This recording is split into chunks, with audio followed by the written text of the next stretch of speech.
Assalamualaikum to dear students and viewers. Welcome to my channel. In this video, we are just going to talk about present indefinite tense, जिसे हम simple present tense भी कहते हैं. ठीक है, आज हम present indefinite tense के बारे में डिटेल से पढ़ेंगे, आपकी सारी एम्बिग्विटीज को क्लियर करेंगे. तो हम इसको डिटेल में डिस्कस करने से पहले हम वीडियो की आउटलाइन देखते हैं कि हम इसमें डिस्कस क्या क्या करेंगे. सबसे पहले हमारे पास होगा प्रेजेंट इंडेफिनिट का introduction, then identification, then formation and SES concept, which is more difficult for students, negative sentences and interrogative sentences.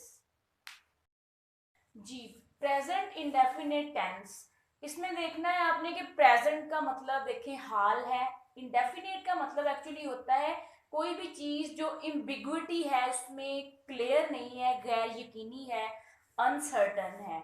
ठीक है, मतलब हमें टाइम के बारे में पता नहीं होता कि आया कि वो काम उस टाइम हो रहा है या वो हो चुका है.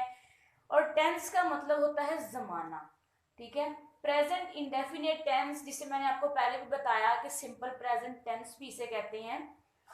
इसकी आइडेंटिफिकेशन देखने से पहले हम इसमें ये देखेंगे कि एक्चुअली इसका पर्पस क्या है. हमें जो प्रॉब्लम इसको इसकी आइडेंटिफिकेशन में भी इसलिए आता है क्योंकि हमें इसका बेसिक आइडिया नहीं होता, इसलिए हम थोड़ा डाउट में चले जाते हैं आया कि ये प्रेजेंट इंडेफिनिट का टेंस है या ये किसी और सेंस में ग्रामर की किसी और तरीके से इसको हम हैंडल करेंगे. इंट्रोडक्शन में हम सबसे पहला पॉइंट हमारा इंट्रोडक्शन था, उसका पर्पस यही था कि हम उसको देख सकेंगे प्रेजेंट इंडेफिनिट असल में है क्या. ठीक है, तो प्रेजेंट इंडेफिनिट की जो सेंटेंस होते हैं उसमें सबसे पहली बात ये होती है उसकी आइडेंटिफिकेशन की भी कि उसमें सबसे पहले आपको सेंटेंस में इंफॉर्मेशन प्रोवाइड की गई होती है, किसी भी चीज के बारे में आपको बताया गया होता है, ना कि आपसे उस तरीके से आपसे पूछा गया होता है, बल्कि आपको बताया गया होता है, आपको इंफॉर्मेशन प्रोवाइड की गई होती है, एक रूटीन वर्क जो है ना वो आपका बताया गया होता है. ठीक है, अगर हम पहले पॉइंट की बात करें तो टू गिव इंफॉर्मेशन, तो उसकी एग्जाम्पल अगर मैं दूं कि लड़के झूठ बोलते हैं, बॉयज टेल अ लाई. ठीक है, ये हमें इंफॉर्मेशन प्रोवाइड की गई है, हमें किसी भी चीज के बारे में बताया गया है. ठीक है, सेकेंड पॉइंट की बात करें तो वो है हैबिचुअल एक्शन. ठीक है, कि मतलब इस टेंस में जो चीज हमें बताई जाती है वो कोई ना कोई हैबिचुअल होती है, आदतन होती है, उसमें आदत पाई जाती है. ठीक है, इसकी एग्जाम्पल अगर हम देखें तो मैं बस से स्कूल जाता हूँ. ठीक है, वो एक हैबिट है कि वो बस से स्कूल जाता है. ठीक है, I travel to school by bus. ठीक है, थर्ड पॉइंट इसका इंपॉर्टेंट पॉइंट ये है कि प्रेजेंट इंडेफिनिट टेंस में most of the time fact की बात की गई होती है, कि फैक्ट मतलब होता है कि कोई चीज हकीकत है जिसको हम जुटला नहीं सकते. जैसे यहाँ पे मैंने एग्जांपल भी दी है कि सूरज मशरिक से निकलता है, sun rises in the east. ठीक है, इसके अलावा फैक्ट की बहुत सारी एग्जांपल हैं कि जैसे जमीन सूरज के गिर्द घूमती है, या गॉड इज वन, कि जो चीजें फैक्ट है उसको हम चाहे भी तो चेंज नहीं कर सकते हैं, उनमें हम अपनी मर्जी से किसी किस्म की मॉडिफिकेशन नहीं कर सकते हैं. ठीक है, ये चीज आपने माइंड में रखनी है. ठीक है, अब चलते हैं हम नेक्स्ट पॉइंट की तरफ. अब हम देखेंगे इसकी आइडेंटिफिकेशन कि इसको हम पहचानेंगे कैसे, किन वर्ड्स के एंड पे क्या होगा तो हम पहचानेंगे कि ये प्रेजेंट इंडेफिनिट टेंस का सेंटेंस. जी, now we talk about identification of present indefinite tense. अब हमने देखना ये है कि कौन से जो सेंटेंसेस हैं वो किस वर्ड पे एंड होते हैं, तो हमें पता चलेगा कि ये प्रेजेंट इंडेफिनिट टेंस है. ठीक है, तो आपने देखना है कि जब भी वर्ड के एंड पे ता है, ती है, ताहू, ये ते है वगैरह पे वो एंड होंगे उर्दू सेंटेंसेस, तो आपने ये मेक श्योर करना है कि ये प्रेजेंट इंडेफिनिट टेंस ही है. ठीक है, लास्ट वीडियो में मैंने आपसे डिस्कस किया था कि कोई भी जो टेंस होता है उसकी आइडेंटिफिकेशन हमने इसी तरह करनी होती है कि सबसे पहले हमें उसका एंड वर्ड देखना होता है, देन हमने उसका थोड़ा सा बैक वर्ड देखना होता है, उससे हमें क्लियर हो जाता है कि ये कौन सा टेंस है. तो आज हम जो बात कर रहे हैं प्रेजेंट इंडेफिनिट टेंस की, तो उसमें ये है कि पहली एग्जांपल को अगर हम देखें आइडेंटिफिकेशन के लिए, तो लड़का खाना खाता है. ठीक है, ये जो मैंने सर्कल्स किए हुए हैं ये इसकी आइडेंटिफिकेशन ही है कि खाता है. अब खाता है के एंड पे है ता है आया. ठीक है, फातिमा खत लिखती है, तो लिखती है इट्स मीन कि ये ती है. मैं तेज दौड़ता हूँ, ताहू एंड पे आया, वो वर्जिश करते हैं, ठीक है, ते हैंड पे है। तो जब इन वर्ड्स पे उर्दू सेंटेंसेस एंड होंगे तो आपने मेक श्योर करना है कि ये प्रेजेंट इंडेफिनिट का ही सेंटेंस है, ठीक है। ये चीज क्लियर हो गई। अब हम देखते हैं कि हमने इसकी फॉर्मेशन कैसे करनी है। अगर हम फॉर्मेशन की बात करें तो इसमें आप देखेंगे कि सबसे पहले हमने जब भी कोई सेंटेंस बनाना होता है, सबसे पहले उसमें सब्जेक्ट होता है, ठीक है। सब्जेक्ट आप सबको पता है कि ये जो बंदा काम कर रहा होता है उसको हम सब्जेक्ट बोलते हैं, ठीक है। काम करने वाले को सब्जेक्ट बोलते हैं। सबसे पहले हमारे पास सब्जेक्ट होएगा, उसके बाद हम वर्ब की फर्स्ट फॉर्म यूज करेंगे, प्लस हमारे पास ऑब्जेक्ट होगा। एक चीज जो इसमें अनक्लियर है वो ये है कि वर्ब की फर्स्ट फॉर्म के साथ एस ई एस को हम कैसे इंक्रीज करेंगे, ठीक है। इस कॉन्सेप्ट को हम बाद में देखते हैं, पहले हम इसकी ओवरऑल फॉर्मेशन की बात करते हैं कि इसमें जो मैंने एग्जांपल दी है वो है लड़के नई किताबें खरीदते हैं, ठीक है। इसमें सब्जेक्ट क्या है, ठीक है, कौन नई किताबें खरीद रहा है, लड़के, ठीक है। बॉयज हमारे पास सब्जेक्ट होगा एंड बाय हमारे पास खरीदते हैं, बाय वो वर्ब है एंड ऑब्जेक्ट क्या है हमारे पास, खरीदते वो क्या है, वो न्यू बुक्स है, ठीक है। इस कॉन्सेप्ट को आपने, इस फॉर्मेशन को अपने माइंड में रखना है क्योंकि इसी फॉर्मेशन से ही आपकी आगे नेगेटिव और इंट्रोगेटिव जो सेंटेंसेस हैं उनको हम सॉल्व करेंगे, ठीक है। अब हम देखते हैं कि एस ई एस का जो कॉन्सेप्ट है उसमें हमें क्या प्रॉब्लम है। अगर हम एस ई एस के कॉन्सेप्ट की बात करें जो कि हमेशा स्टूडेंट्स को बहुत कंफ्यूज करता है, उसमें ये है कि आपने ये चीज माइंड में रखनी है कि जब भी आप सेंटेंस बना रहे हो तो आपने, अगर तो वो स्टार्ट हो रहा है ही, शी, इट या सिंगुलर, सिंगुलर मीन के किसी भी एक पर्सन के नाम से अगर वो स्टार्ट हो रहा है तो आप सिर्फ उसके साथ एस या ई एस को ऐड करेंगे वर्ब के साथ, ठीक है। उसके अलावा अगर आई, वी, दे, यू या प्लूरल, प्लूरल मीन के ज्यादा, जैसे बॉयज हैं, ठीक है, या कोई ज्यादा चीजों की बात होगी तो उनके साथ हम बिल्कुल भी एस या ई एस को ऐड नहीं करेंगे। ये चीज आपने अपने माइंड में रखनी है, ठीक है। अगर मैं एस ई एस की आपको एग्जांपल दूं तो उसमें पहली एग्जांपल है ही प्लेज हॉकी, ठीक है। मैंने उसमें एस इंक्रीज क्यों किया, क्योंकि पीछे ही था, ठीक है। शी गोज टू मार्केट, मैंने गो के साथ ई एस को ऐड इसलिए किया क्योंकि पीछे शी था, ठीक है। इट रेन्स हेयर, पीछे इट था, ठीक है, और नीचे तलहा पुश द बाइक, ठीक है। मैंने पुश के साथ ई एस क्यों ऐड किया, क्योंकि ये एक सिंगुलर नाउन था, ठीक है। ये चीज आपने अपने माइंड में बिल्कुल क्लियर करनी है कि आई, वी, दे, यू या प्लूरल होगा, we can not use S E S with all of these, ठीक है। तो अब जो मेन प्रॉब्लम है वो हमारे पास ये रह गया है कि एस किसके साथ लगाना है और ई एस किसके साथ लगाना है, ठीक है। ये अब हम देखते हैं कि एस और ई एस का कॉन्सेप्ट कैसे हमारे माइंड से ये क्लियर होगा।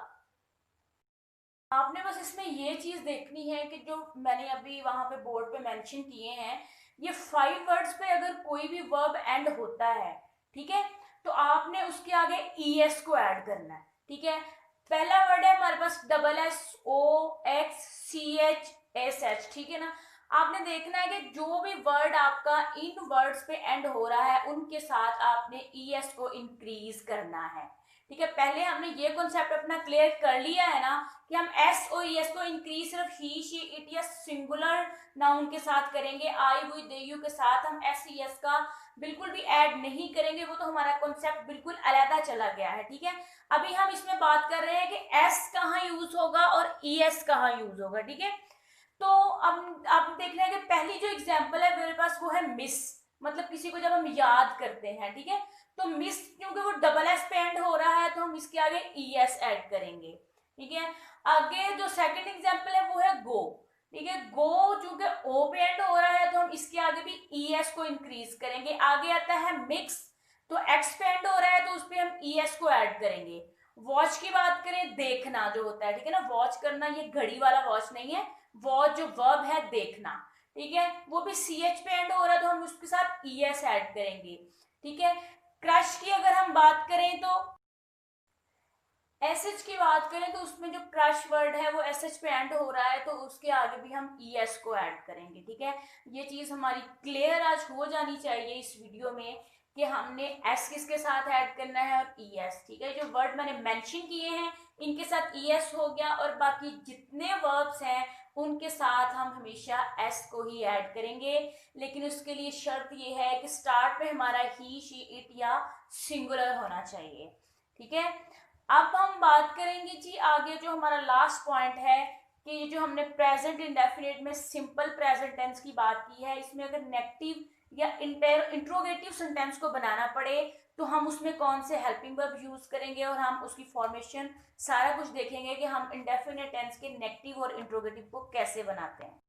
जी, तो अब हम देखते हैं कि प्रेजेंट इंडेफिनिट टेंस में जब नेगेटिव या इंट्रोगेटिव होता है तो हमने क्या यूज करना है। ठीक है, ये बात आप क्लियर करो अपने माइंड से कि प्रेजेंट इंडेफिनिट को सिंपल बनाते वक्त कोई भी हेल्पिंग वर्ब यूज नहीं होता।